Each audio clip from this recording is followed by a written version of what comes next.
오늘 저는 여러분과 함께 하나님의 사람 요셉의 풍요, 이와 같은 제목으로 함께 은혜를 나누겠습니다.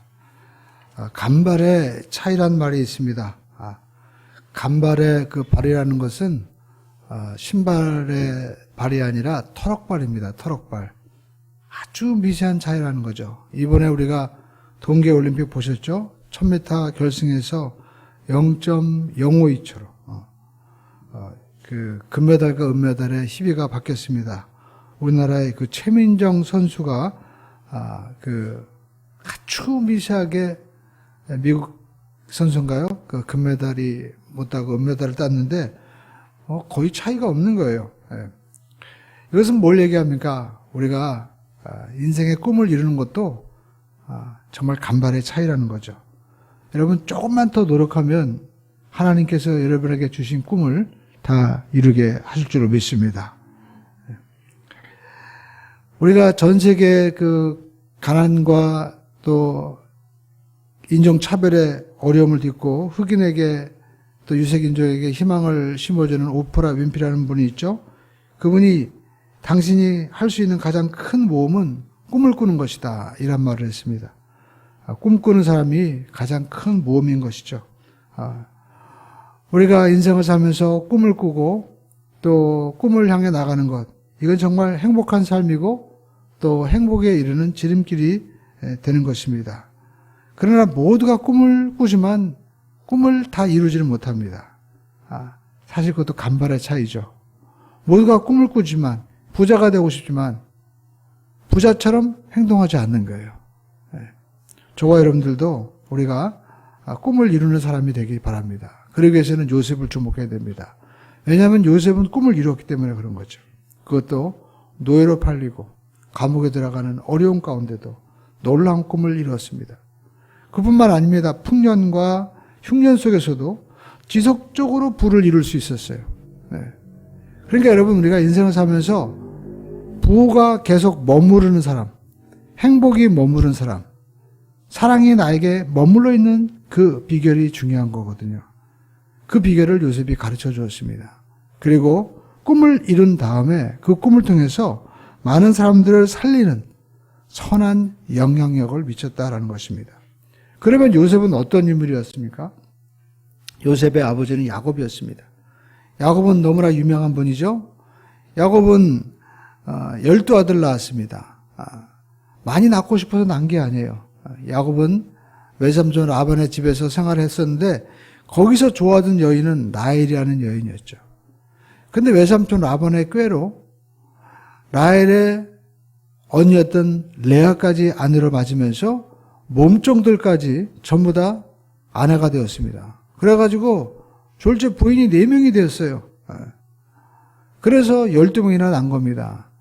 그런데 요셉은 야곱이 제일 사랑했던 라헬의 아들이었거든요. 그래서 늦게 낳습니다. 그러니까 얼마나 좋았겠어요. 그래가지고 옷도 색동옷으로 입혀주었습니다. 거기까지는 좋았어요. 형들이, 물론 이복 형들이 얼마나 시기가 있었겠습니까? 그런데 결정적인 이제 형들의 마음 가운데 불을 지른 것은 요셉이 어느 날 꿈을 꿨는데 꿈 얘기하는 거예요. 형님들 꿈 얘기 좀 들어보시죠. 무슨 꿈을 꿨는데 하늘의 해와 달과 별들이 저에게 절합니다. 그리고 형들의 곡식단, 그리고 아버지의 곡식단까지 전부 다 저에게 막 절합니다. 그러니까 네가 우리의 왕이냐 하면서 막 형들이 마음이 열이 받은 거죠. 그러던 어느 날 형들이 두고 보자 하다가 그 들판에서 요셉을 팔아버리는데 저기 미디안 상인에게 노예로 팔아버렸어요. 그런 일이 어디 있습니까? 요셉은 하루아침에 그 귀한 이 부잣집 아들이 노예로 팔려 이제 애굽의 보디바리아는 그 시위대장 집에서 노예 생활을 하게 되었습니다. 얼마나 노예들이 많았고 거기에 군인이 세고 힘들었겠어요. 근데 거기서도 인정을 받아가지고 그 집을 다 맡아서 총괄하는 그런 총무가 됐는데 그 집 만화님이 요셉을 보고 연모하기 시작한 거예요. 요셉은 17살에 팔렸습니다. 그러니까 얼마나 젊은 나이에, 얼마나 또 꽃미남이었겠어요. 그래가지고 요셉을 연모하는데 요셉이 허락하지 않는 거죠. 하나님이 지금 나를 보고 계신데 그리고 집주인이 나를 그렇게 신임하는데 어떻게 내가 득죄할 수 있습니까? 결국에는 여자가 남자를 폭행하는 거죠. 성폭행하는 거죠. 근데 바뀐 거죠. 요셉이 옷을 벗고 도망가 버렸는데 이제는 억울한 누명을 쓰고 오히려 요셉이 감옥에 들어가게 되었습니다. 정말 어려진 거예요. 그 감옥에 요셉은 들어갔습니다. 근데 거기서 요셉은 놀라운 게 술간원과 떡간원을 섬겼다는 거예요. 그러니까 그의 마음은 전혀 변하지 않았다는 거죠. 그런데 어느 날 술간원과 떡간원이 꿈을 꾸는데 그 꿈이 해몽이 안 되는 거예요. 그런데 요셉이 그 꿈을 해몽해 주었습니다. 술간원에게 당신은 다시 왕에게 복직되어서 술을 다시 드리는 그 자리로 올라갈 것입니다. 그런데 떡간원은 하늘에 이 새들이 와서 쪼아먹었거든요. 당신은 이제 장대 달려 죽을 겁니다. 근데 정말 꿈대로 이루어진 거예요.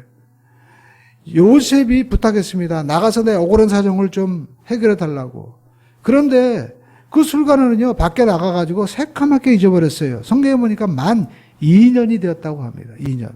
그런데 어느 날, 이제, 그 이집트 애굽에 그 왕의, 이제, 우리는 대통령이라고 전한 거예요. 바로라고 이제 부릅니다. 그 바로가 꿈을 꾸는 거예요. 그런데 그 꿈을 모든 사람들이 전혀 해석을 못하는 겁니다. 신하들은 난리가 났습니다. 바로 왕도 심기가 불편합니다. 근데 그때 술관원이 자기가 기억해내는 거예요. 내가 감옥에 있을 때 요셉이라는 청년이 나를 그 꿈을 해몽해 주어서 그대로 됐습니다. 그랬더니 이 바로 왕이 그러면 요셉을 데려오라는 거예요. 요셉은 하루아침에 감옥에 있다가 딱 들어오더니 옷을 갈아입히고 머리를 다 단장시키고 목욕제기하고 가는데 이게 무슨 일인가 했는데 바로 왕 앞에 딱 서게 된 거예요. 그래서 요셉이 바로의 꿈을 해몽해 줍니다. 그뿐만 아니라 그 꿈의 내용대로 앞으로 이제 바로가 그리고 이 애굽이 어떻게 해야 될지 해석을 다 해주는 거예요. 그러니까 성경에 보니까 바로 왕이 얼마나 마음이 흡족한지 이야 이와 같이 하나님의 신에 충만한 자를 우리가 어디서 얻을 수 있으려고 그러면서 그에게 그 자리에서 인장을 빼주고요. 네가 오늘부터는 애굽의 총리다. 너의 모든 말대로 모든 백성과 또 모든 신하들이 들을 것이다. 그렇게 총리로 임명을 해줍니다. 그뿐만 아닙니다. 그의 이름을 바꿔줬어요. 사르밧 바네아. 창세기 41장 45절에 보면 이와 같이 말씀하고 있습니다. 그가 요셉의 이름을 사르밧 바네아라고 하고 또 온의 제사장 보디발의 딸 아스낫을 그에게 주어 아내로 삼았다. 왜 그랬을까요? 먼저 여러분 이 사르밧 바네아라는 이름의 뜻은요. 신이 말씀하신다는 거예요. 그러니까 요셉이 말하는 건 누가 말하는 거예요? 신이 말하는 거예요. 모두가 다 들어야 돼요. 그리고 제사장 그 딸을 주었다는 것은 당시에 제사장 계급이 이집트에서도요 최고 계급이었습니다.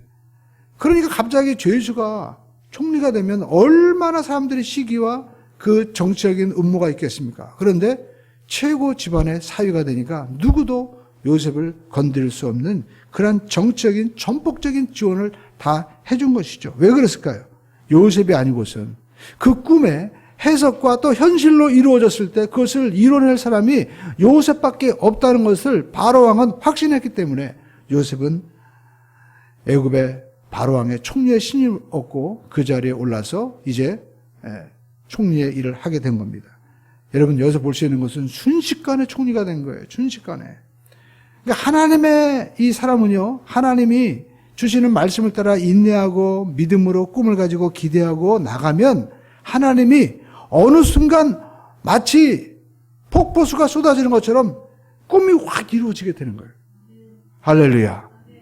제가 부자들에 대한 책도 읽어보니까 그렇더라고요. 부자들도 어느 순간 부가 몰려오기 시작한다는 거예요.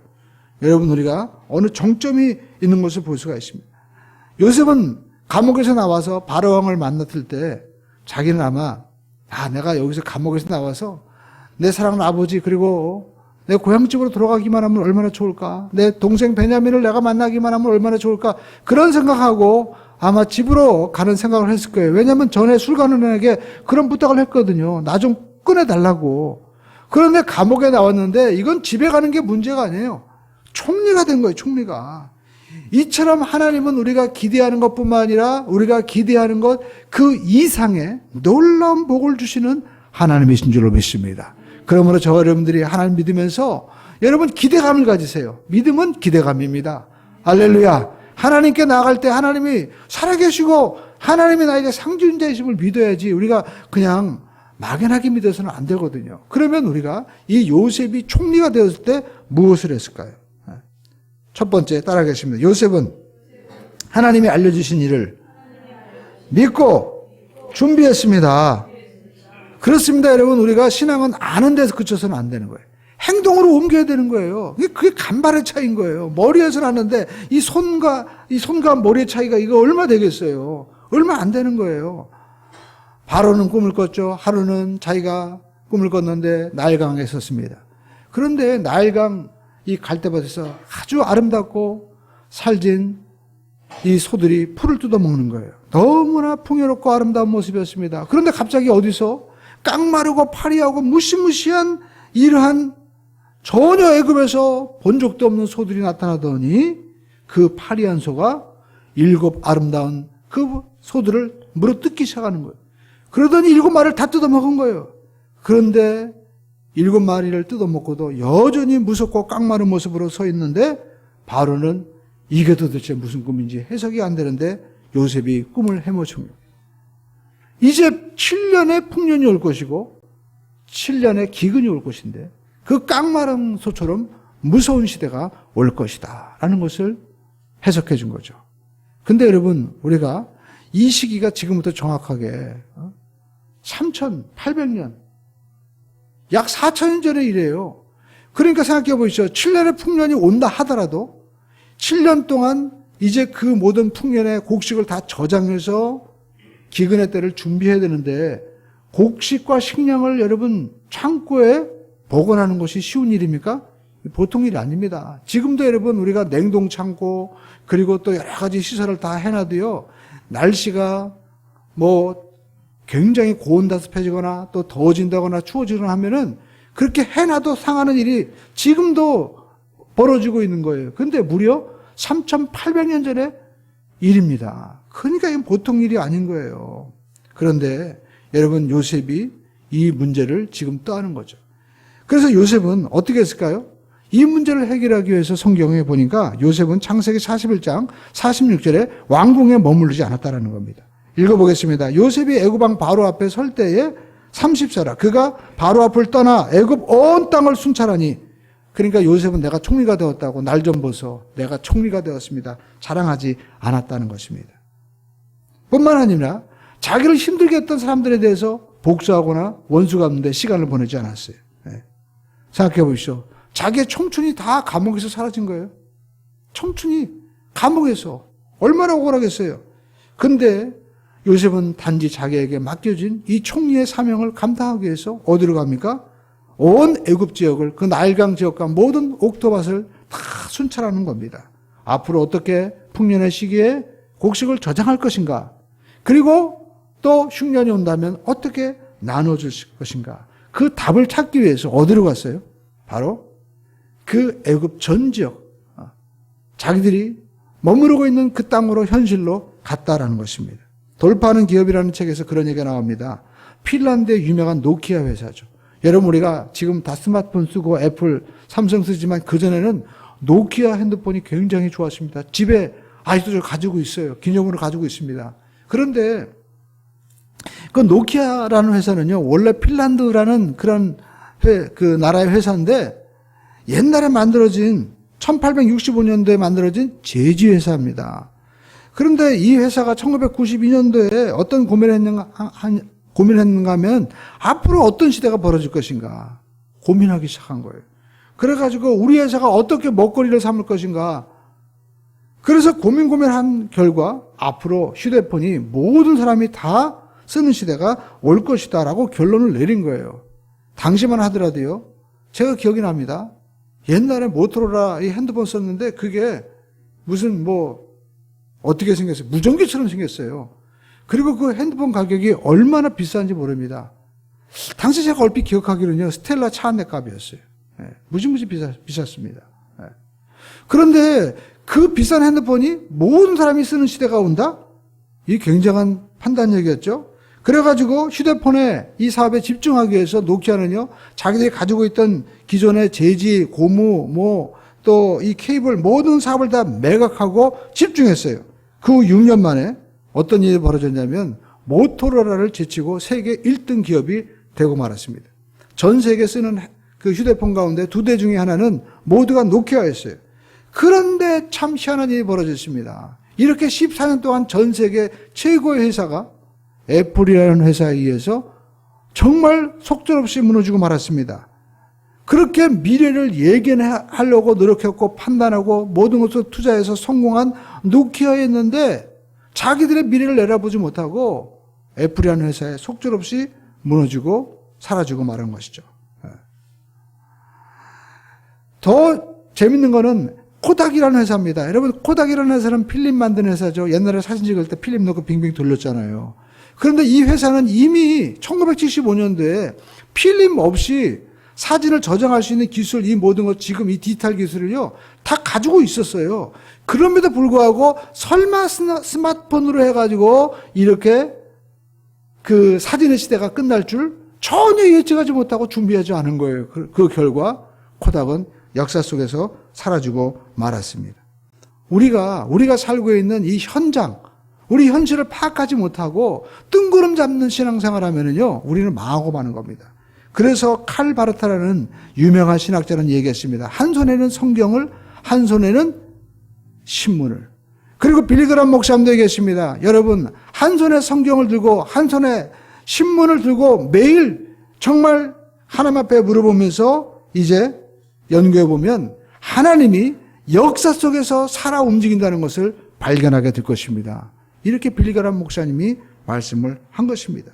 그렇습니다. 예수님께서도 이 땅에 오셔서 3가지 사역을 하셨어요. 가르치시고 전파하시고 치유하셨습니다. 근데 성경을 보니까 마태복음 9장 35절에 이와 같이 말씀하고 있습니다. 예수께서 모든 도시와 마을을 두루 다니사 그들의 회당에서 가르치시며 천국 복음을 전파하시며 모든 병과 약한 것을 고치시니라. 예수님께서 모든 마을과 모든 지역을 어떻게 했어요? 두루 다녔다는 겁니다. 그냥 예수님께서 책상에 앉아가지고 말씀만 전하신 것이 아니다라는 겁니다. 제자들과 함께 온 지역을 두루 다니면서 동고동락하면서 예수님께서 그들을 교육하셨기 때문에 그들이 전 세계 나가서 복음을 전하고 그리고 하나님의 교회를 세울 수 있었던 것이죠. 그래서 우리는 꿈을 꾸고 우리의 삶이 어떤 것인지 우리가 알아야만이 우리의 신앙이 뜬구름 잡는 신앙이 아니라 현실 속에서 열매를 맺는 신앙이 되는 것입니다. 대충 해서는 되는 것이 아니에요. 그리고 2번째 요셉은요, 따라하겠습니다. 요셉은 풍요 속에서도 다가올 기근을 준비했습니다. 그렇습니다. 여러분, 사람이 부자하다가 풍요하게 되면요, 이게 영원히 갈 줄 알고 망각해버리는 거예요. 옛적 일을 생각하지 못하는 겁니다. 그런데 요셉은 하나님이 해석해 주신 대로 행동을 하고요, 이제 풍년이 들었습니다. 얼마나 풍년이 들었냐? 창세기 41장 47절에 보니까 7해 풍년의 토지 수출이 심히 많은지라 라고 말씀하고 있습니다. 심히 많다. 얼마나 많았냐? 요셉이 여러분 그 7년의 풍년 동안 모든 곡식 창고를 짓고 이제 곡식을 준비해 놨잖아요. 그 준비한 곡식이 차곡차곡 창고에 그 밀을 쌓아 놓았는데 얼마나 많은지 창세기 41장 49절에 보니까 이와 같이 말씀하고 있습니다. 쌓아둔 곡식이 바다 모래같이 심이 많아서 세기를 그쳤으니 그 수가 한이 없음이더라 라고 말씀하고 있습니다. 도저히 셀 수가 없을 정도로 어마어마하게 그 창고에 쌓여있는 것이에요. 그러니까 애굽의 모든 도시에 창고를 짓고 바다 모래처럼 요셉은 셀 수 없는 그 양식을 참나 막 비축하는 거예요. 근데 여러분, 우리가 할 것은 우리도 하나님이 이렇게 풍년의 시기를 반드시 주실 때가 온다라는 것입니다. 여러분의 삶 가운데 모든 것이 잘 되고 그리고 풀릴 때가 온다는 것입니다. 이것이 풍년의 그 주신 시대의 의미인 거죠. 그런데 우리가 이때 뭘 준비해야 되냐? 다가올 미래를 준비해야만 된다는 것입니다. 왜냐하면 풍년의 시대가 끝나면 이제 흉년의 시대가 오기 때문에 그런 거죠. 창세기 41장 53절을 보십시오. 이와 같이 말씀하고 있습니다. 애굽 땅에 7배 풍년이 그치고 라고 말씀하고 있습니다. 드디어 풍년이 그친 거예요. 여러분 생각해 보십시오. 만약에 풍년이요 1년만 더 됐어도 문제가 되는 거예요. 요셉이 거짓말하는 거잖아요. 그러니까 하나님은 정확하게 하나님의 때에 따라서 이루어 주신 겁니다. 그것을 아는 지혜, 그것은 하나님이 함께하는 자에게 주어지는 것입니다. 여러분, 아무리 잘 나가는 사람도 우리가 알 수 있는 것은 평생 가지 않다는 겁니다. 아무리 가난한 사람도 여러분 영원히 가난하고 문제 속에 있는 것이 아니에요. 풀릴 때가 반드시 온다는 것입니다. 올라갈 때가 있으면 내려갈 때가 있는 것입니다. 요즘에 사람들이 고민하는 집값도 오를 때가 있으면 내릴 때가 또 온다는 거예요. 중요한 것은 대비를 해야 된다는 것입니다. 온 땅에 이제 흉년이 들었습니다. 그런데 사람들은 대비하지 않았어요. 양식이 없었습니다. 그래가지고 바로에게 가서 우리를 먹고 살게 해달라고 요청하는 거예요.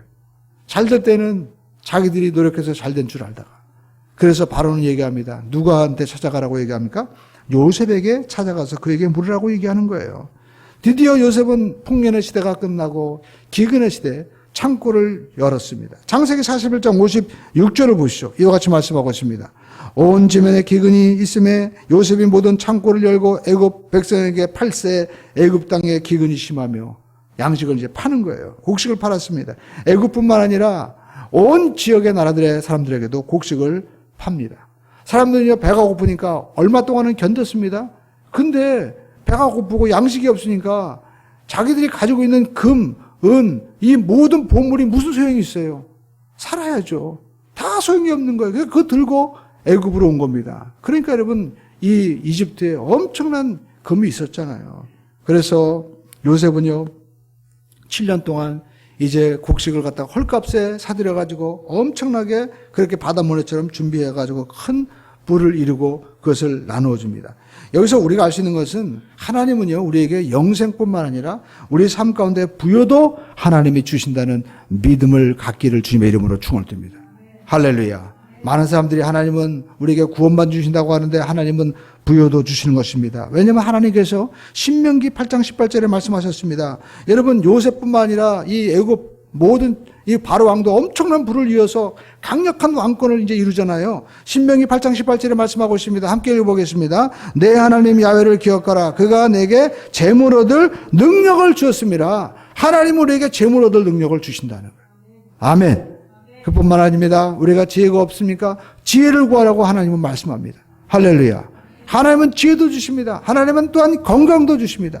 야훼를 경외하는 자에게 의로내가 떠올라서 출애 강선도 발하여 주신다고 말씀하고 있습니다. 그렇습니다. 성경은 우리에게 신명기에 기억하라. 내 하나님 야훼께서 내게 재물 얻을 능력을 주신다. 여러분, 믿음을 가지기를 주님의 이름으로 축원을 드립니다. 하나님께서 우리에게 반드시 복을 주셔서 나를 부욕케 하신다. 이 믿음을 가지고 나가야만이 우리가 부자가 되는 행동도 하고 또 우리가 부여를 이루기 위해서 나가지, 아유, 나는 죽을 때까지 가난하게 살 거야. 그러면 전혀 우리 삶 가운데 하나님의 축복을 줄 수 없어요. 하나님은 말씀합니다. 구하라. 찾을 것이요. 문을 두드려 열려질 것이라. 할렐루야. 구하고 찾고 두드리는 저와 여러분들이 되기를 주님의 이름으로 축원을 드립니다. 근데 중요한 것은 부는 하나님이 주시기 때문에 죽을 때는 다 하나님 앞에 놓고 가야 된다라는 겁니다. 그렇습니다. 바로 왕도 죽을 때는요, 다 놓고 갔어요. 이집트 박물관에 가면 유명한 투탕카멘이라고요. 사람이 죽으면 이집트는 미이라를 했는데 미이라를 덮고 있는 관이 뭐냐면 황금이에요. 마스크도 이 얼굴 모양을 한 큰 마스크도 황금입니다. 그 황금 무게가 어마어마하게 나갑니다. 그런데 그가 죽어 육신이 이제 땅에 묻히고 영혼이 하늘나라로 갈 때는 아무것도 가지고 가지 못했다라는 것입니다. 돈과 부는 하나님이 주시지만 우리가 이 땅을 떠날 때는 아무것도 가지고 갈 수가 없다라는 것입니다. 그리고 우리가 이 요셉을 통해서 볼 수 있는 것은 요셉이 이렇게 가난의 시절 가운데 이 기근 가운데도 계속 부를 모을 수 있는 것은 뭡니까? 먹을 것을 주는 인생을 살아야 된다라는 겁니다. 주변의 모든 나라들에게 먹을 것을 주면서 더 큰 부를 요셉은 얻을 수가 있었던 것입니다. 그러니까 우리가 인생을 살면서 지속적으로 우리가 부가 내 삶 가운데 머무르기 위해서는요, 우리가 움켜쥐고 뺏는 것이 아니라 주는 자가 되어야 된다라는 것입니다. 예수님께서도 마태복음 14장 16절에 이 베세다 광야의 기적에서 어떤 말씀하고 있습니까? 너희들이 이르시되 갈 것 없다. 너희가 먹을 것을 주라. 할렐루야. 오병이어의 이 기적의 현장의 비밀은 바로 갈 것 없다. 너희가 먹을 것을 주라. 주는 인생을 살아야 된다라는 것입니다. 여러분, 예수님은 왜 주는 인생을 살아야 한다고 말씀하셨을까요? 세상의 힘은요, 주는 자에게 있다라는 것입니다. 장사도 마찬가지입니다. 여러분 장사가 잘 되는 곳에 가보시오. 인색하지 않습니다. 주는 장사가 좋은 거예요. 좋은 음식을 주고 또 좋은 옷을 주고 좋은 제품을 주면 여러분 잘 되게 되는 겁니다. 여러분 우리나라도 보십시오. 제가 어렸을 때만 해도 외국인을 보는 것이 굉장히 힘들었습니다. 그러나 지금은요. 가는 곳마다 외국인이 우리나라에 넘쳐나요. 우리나라에 무슨 관광 자원이 좋습니까? 우리나라에 어떤 특별한 뭔가 있습니까? 우리나라가 그만큼 먹거리가 있는 거예요. 심지어 제가 재활용센터에 가본 적이 있는데 거기도 외국인이 막 옵니다. 그래서 제가 아니 외국인들이 왜 옵니까? 아유 목사님 저기는 뭐 제품들 다 쟤네들이 수거해가지고요 갖다가 수출한대요. 우리나라 중고 제품도 그 나라에 가서는요 귀하게 쓰임 받는 거예요. 그만큼 우리가 많은 것을 주는 나라가 되었기 때문에 이렇게 사람들이 몰려온다라는 겁니다. 그러므로 저와 여러분들이 내가 평생 하나님의 부요 가운데 머무르기 위해서는 주는 인생을 살아야만 될 줄로 믿습니다. 그렇습니다. 교회도 영적으로 주는 교회는 부흥하는 교회가 되는 것입니다. 가정도 여러분 우리가 잠깐만 주어야 돼요. 사랑을 주고 또 믿음을 주고 소망을 줘야 됩니다. 사업도 마찬가지입니다. 모든 것이 풍요롭게 줄 수 있을 때 확장하고 발전되게 되는 거죠. 그리고 세 번째 우리가 요셉에게서 볼 수 있는 것은 따라가겠습니다. 요셉은 물질보다 사람을 귀하게 여겼습니다. 성경에 보면 요셉이 7년 동안 풍년의 시기에 5분의 1, 20%의 이 세금으로 계속 곡식을 거둬들였어요. 지금도 마찬가지입니다. 대부분 우리가 그 세율을 거둘 때 심리적인 저항선이 20%라고 얘기합니다. 이 부를 이루는 중요한 법칙이죠. 우리가 이렇게 평생 저축도 하는 습관을 들이면 여러분 부유한 역사가 나타나게 되는 겁니다. 근데 중요한 것은 요셉이 이 7년 동안 부를 쌓아놓고 어떤 일을 했습니까? 이제 양식이 떨어져서 기근이 올 때 사람들에게 그것을 나눠준 거예요. 주변의 국가를 살렸습니다. 그리고 또 애굽 백성도 살렸습니다. 근데 중요한 것은 요셉에게 그렇게 억울하게 했던 사람, 자기 형제들이 찾아온 거예요. 얼마나 그 사람들 때문에 정말 십수년간을 고생했습니까? 그런데 요셉은 그들을 돌봐주고 심지어 고센 땅에 살 수 있도록 배려를 해준 거예요. 그래서 어떤 일이 벌어졌습니까? 이스라엘 민족이 형성된 겁니다. 12지파가 그대로 내려와가지고 큰 이스라엘 민족이 형성되어서 하나님의 섭리가 이루어지게 한 주인공이 바로 요셉이었다라는 겁니다. 만약 요셉이 곡식을 구하러 온 형제들을 아이고 원수는 외나무 다리에서 만난다고 잘됐네 하면서 원수를 갚았다면 이스라엘은 형성되지 못했을 것입니다. 요셉은 자기 지위와 부와 그 능력으로 뭘 한 겁니까? 사람을 살리는 일을 한 거예요. 그래서 요셉은 당대뿐만 아니라 이제 후대에 더 큰 역사가 일어나기 시작한 것입니다. 요셉은 마지막 유언도 참 놀랍습니다. 여러분 한번 창세기 한번 찾아보시죠. 여러분이 가지고 있는 창세기 50장에 보면 여러분 50장 24절로 25절에 보면 정말 놀라운 예언하고 있습니다. 함께 한번 50장 24절 25절 말씀 읽어보겠습니다. 요셉이 그의 형제들에게 이르되 나는 죽을 것이나 하나님이 당신들을 돌보시고 당신들은 이 땅에서 인도하여 내사 아브라함과 이삭과 야곱에게 맹세하신 땅에 이르게 하시리라 하고 요셉이 또 이스라엘 자손에게 맹세시켜 이르기를 하나님이 반드시 당신을 돌보시리니 당신들은 여기서 내 애고를 메고 올라가겠다 하라 하였더라. 요셉이 마지막 죽을 때 놀랍게도 하나님이 이제 찾아오신다는 거예요. 그래서 하나님이 이 땅에 내려온 그 하나님의 약속 다시 그리고 가나안 땅에 들어가게 하신 약속이 이루어진다는 겁니다. 그러니까 요셉은요 자기 자신의 이 지위와 물질과 이 모든 축복의 자리를 통해서 하나님의 섭리가 이루어지는 그러한 복된 삶을 산 것이죠. 그런데 여러분 이 말씀이 이루어집니다. 정확하게 요셉이 죽고 난 다음에 400년 후에 일어나는 거예요. 출애굽기 13장 19절 말씀. 여러분 이제 모세가 출애굽할 때 이 모습을 성경은 말씀하고 있습니다. 읽어보겠습니다. 시작. 모세가 요셉의 유고를 가졌으니 이는 요셉이 이스라엘 자손으로 단단히 맹세하게 하여 이르기를 하나님이 반드시 너희를 찾아오시리니 너희는 내 유고를 가지고 여기서 나가라 했습니다. 아멘.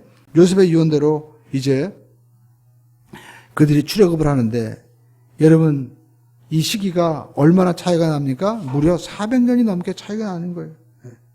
하나님이 정말 약속한 대로 찾아오셔서 그 70명에 내려갔던 이스라엘 백성들이 장정만 60만이니까 수백만이 되어서 가나안 땅으로 들어가서 지금 홍해를 건너서 이제 가나안으로 가고 있는데 거기에 모세가 뭘 가지고 갑니까? 바로 요셉의 유고를 가지고 가는 거예요. 정말 이 말씀 읽으면 등골이 여러분 서늘하지 않습니까? 400년 만에 어떻게 약속이 그대로 이루어집니까? 하나님은 약속을 이루시는 놀라운 분이십니다. 그래서 우리도 요셉처럼요, 하나님의 꿈을 이루고 하나님이 주신 지혜로 복을 받고 그리고 우리가 그것을 누려야 됩니다. 더 나아가서 우리는요, 이 복을 가지고 뭘 해야 됩니까? 요셉처럼 하나님의 그 축복을 통해서 사람을 살리는 그러한 역사가 나타나야만 될 줄로 믿습니다. 요셉이 살린 그 형제가 이스라엘이 되었고 그 이스라엘을 통하여 유다 지파를 통하여 예수님이 오셨잖아요. 하나님의 역사가 요셉을 통해서 이루어져 가고 있는 거죠. 저와 여러분의 삶 가운데도 여러분 우리의 삶 가운데 노예처럼 팔리고 억울하게 감옥에 들어가고 또 여러분 내가 억울하게 누명을 쓰고 이 모든 일이 있을 것입니다. 그러나 이 모든 것들이 하나님의 손 안에 들려질 때 하나님은 모든 것이 합력하여 선을 이루어 주시는 놀라운 하나님이신 것입니다.